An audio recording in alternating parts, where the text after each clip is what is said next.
Next block is post. ये भी सबसे अहम ब्लॉक है, ठीक है। पिछले लेक्चर में हमने इन्फो बॉक्स देखा, इसमें पोस्ट देखेंगे। तो इसका क्या मतलब है कि अगर हम किसी भी पेज पे हम अपनी पोस्ट दिखाना चाहते हैं, ठीक है, सारी दिखाना चाहते हैं, 3 दिखाना चाहते हैं, इंडिविजुअली सिलेक्ट करके दिखाना चाहते हैं, कैसे भी दिखाना चाहते हैं, तो वो दिखा सकते हैं, ठीक है। तो हम देखते हैं कि इसकी सेटिंग क्या है।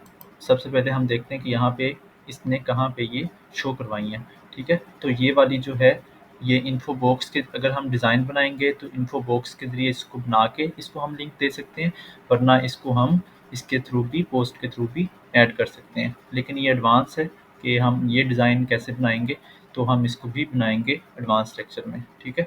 इसके बाद यहाँ पे इसने ये वाले जो हैं ब्लॉक्स, वो बिल्कुल एंड पे दिखाए हुए हैं, ये इस फॉर्म में भी दिखाए हुए हैं, ठीक है। और यहाँ पे भी ब्लॉग पेज बनाया हुआ है, ठीक है। सो हम देखते हैं कि इसमें क्या क्या सेटिंग्स हैं, ठीक है। ये बाय डिफ़ॉल्ट जो हमने कस्टमाइज में सेटिंग्स देखी थी, ये वही हैं, ठीक है।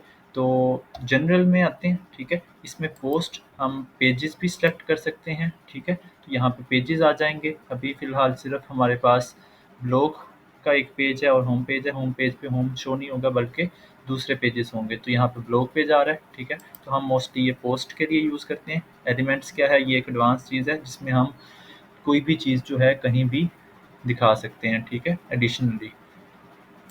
तो पोस्ट पे किया। अब इसका ऑर्डर क्या हो, न्यूएस्ट टू ओल्डेस्ट हो, ए टू जी, जेड टू ए, या हम खुद भी ऑर्डर कर सकते हैं, ठीक है। तो यहाँ पे वो सेटिंग है। अब कितने आइटम शो हों इस पेज पे, कितने ब्लॉग्स शो हों, तो वो यहाँ पे है। तो अभी वो कह रहा है कि 6 हों, 6 से ज़्यादा ना हो। अगर मैं इसको 2 करता हूँ तो ये 2 से ज़्यादा नहीं होंगे, ठीक है। तो यहाँ पे सिर्फ 2 होंगे, ठीक है।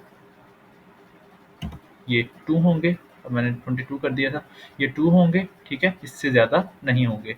इसी तरह कौन सी कैटेगरी आप शो करवाना चाहते हो, अगर आप सिलेक्ट करना चाहते हो कि आप सिर्फ स्पेसिफिक कैटेगरी यहाँ पे शो करवाओ, ठीक है, तो हम वो भी करवा सकते हैं। इसी तरह अगर हम टैग के थ्रू कोई पोस्ट दिखाना चाहते हैं तो उसको भी हम सिलेक्ट कर सकते हैं, ठीक है। इसके बाद अगर हम चाहते हैं कि सब शो हों, सब पोस्टें शो हों, लेकिन कुछ एक्सक्लूड हों, तो हम ये एक्सक्लूड पे क्लिक करके भी कुछ एक्सक्लूड कर सकते हैं, ठीक है। तो इंक्लूड, इसके बाद सिलेक्ट द पोस्ट टेक्सोनोमी। अगर मैं इस पर क्लिक करता हूँ, यहाँ पे कैटेगरी हमने टेक्सोनोमी सेलेक्ट की। अब इसके बाद यहाँ पे हम कैटेगरी सेलेक्ट कर सकते हैं। इसके बाद शो यूनिक का क्या मतलब है कि अगर इस पूरे पेज में कहीं और पे भी, किसी इस पूरे पेज में किसी और सेक्शन में भी, किसी और जगह में भी ये पोस्टें हों, तो पूरे पेज में एक ही बार हो। अगर वो वहाँ पे शो हो गई है तो यहाँ पे ना हो, अगर वो यहाँ पे शो हो गई है तो वहाँ पे ना हो, ठीक है। तो शो यूनिक कर सकते हैं। इसी तरह अलाउ स्टिकी पोस्ट क्या होता है, वो पोस्टें जो सबसे अहम होती हैं जब हम ब्लॉग्स बनाते हैं, पोस्टें बनाते हैं, तो वहाँ पे हम उनको एज अ स्टिकी डिक्लेयर करते हैं, ठीक है। तो इससे क्या होगा कि जो स्टिकी वाली होंगी वो यहाँ पे भी, वो भी आ जाएंगी, ठीक है। इसके बाद लेआउट सेटिंग है। तो कितने, अभी फ़िलहाल ये 3 कॉलम में है, इसका मैं कॉलम्स कम भी कर सकता हूँ। ये 2 कॉलम हो गया, ये 1 कॉलम हो गया, ठीक है। इसी तरह मैं अप टू 4 कॉलम कर सकता हूँ, ठीक है।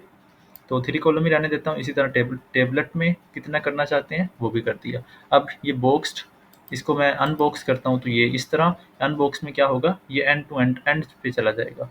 लेकिन अगर बॉक्स्ड करेंगे तो ये एक बॉक्स में आएगा, ठीक है। यहाँ पे ये पैडिंग आ रही है, ठीक है, बॉक्स की वजह से है।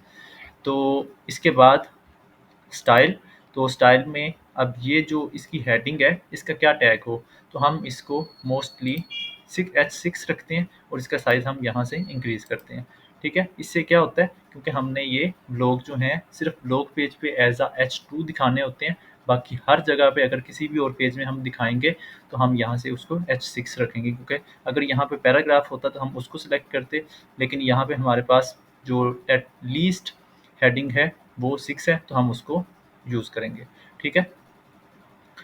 इसके बाद फ़ॉन्ट साइज़ हमने देख लिया, ये वही सेम चीज़ें। इसके बाद ये इमेज है, इमेज की सेटिंग, ठीक है। तो इमेज किस रेशियो की हो हम वो सिलेक्ट कर सकते हैं, ठीक है।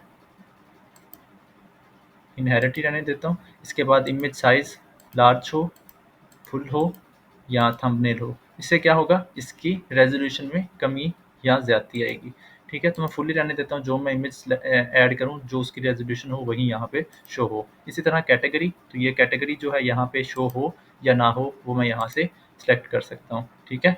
इसी तरह नॉर्मल स्टाइल हो या पिल हो, मीन ये इस तरह शो हो तो ये भी कर सकता हूँ, ठीक है। तो मैं इसको पिल नहीं, मैं इसको नॉर्मल रहने देता हूँ। इसके बाद ये हमारी ये सेटिंग हो गई। इसी तरह एडवांस, अब ये इंपॉर्टेंट है। अब इसमें क्या क्या चीज़ें आप शो करवाना चाहते हो वो यहाँ पे सेटिंग है। इनेबल मेटा इन्फो, अगर मैं इस पर क्लिक करता हूँ तो क्या होगा कि ये जो मेटा इन्फॉर्मेशन है, मेटा में क्या चीज़ें आ रही हैं, ये वाली ऑथर लेबल, ये वाली सब कुछ क्या है, मेटा मेटा सेटिंग है कि ऑथर्स हम शो करवाना चाहते हैं। तो यहाँ विप्टिक्स एज एन ऑथर है, ऑथर की इमेज भी शो करवाना चाहते हैं, अगर इमेज लगाई होगी वो यहाँ पे शो हो जाएगी। इस तरह ऑथर लिंक कि मैं इस पर क्लिक कर सकता हूँ, ठीक है। विप्टिक्स पे मैं क्लिक कर सकता हूँ और मैं इस ये जो अब यहाँ पे विप्टिक्स है, अगर हमारा कोई ऑथर होगा हम वो सिलेक्ट करेंगे। पोस्ट में हम ऑथर सेलेक्ट करते हैं कि ये पोस्ट किसने लिखी है, तो वो यहाँ पे शो होगा, ठीक है।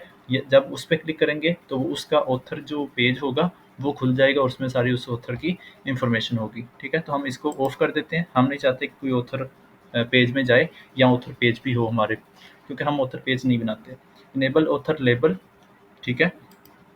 तो ये लेबल क्या है, यहाँ पे हम कुछ भी लिख सकते हैं। तो बाय लिखा हुआ है बाय डिफ़ॉल्ट, तो हम यही रहने देते हैं। इसी तरह डेट शो हो, इसी तरह डेट लेबल पोस्टेड ऑन, ठीक है। इस मैं इनेबल डेट की बजाय इनेबल मॉडिफाइड डेट भी कर सकता हूँ कि जब मैं इस पोस्ट को जब भी अपडेट किया करूँ तो वो यहाँ पे जो है डेट शो हो। वो ये इनेबल डेट वो है जब हमने ये फर्स्ट टाइम पोस्ट की, ये मॉडिफाइड डेट है जब हमने लेटेस्ट इसको अपडेट किया, मॉडिफाई किया, ठीक है। तो हम इसको ये रहने देते हैं। इसके बाद लेबल जो है वो हम यहाँ पे अपडेटेड ऑन भी लिख सकते हैं या हम कुछ भी नहीं लिख सकते, हम इसको ऑफ भी कर सकते हैं। इसी तरह कमेंट्स अगर मैं शो कराना चाहता हूँ तो वो भी आ जाएंगे, यहाँ पे कमेंट्स शो होंगे। अभी कोई कमेंट्स नहीं है तो यहाँ पे कुछ नहीं शो हो रहा, ठीक है। इसके बाद कंटेंट सेटिंग है, तो मैं ये एक्सेप्ट मुझे अच्छा नहीं लग रहा तो मैं इसको ऑफ कर दूंगा, ठीक है। अब मेरे पास ये क्लीन एक छोटा सा बॉक्स टाइप बन गया है, ठीक है। इसी तरह मैं रीड मोर को ऑफ करना चाहता हूँ तो यहाँ से रीड मोर भी ऑफ कर सकता हूँ, ठीक है।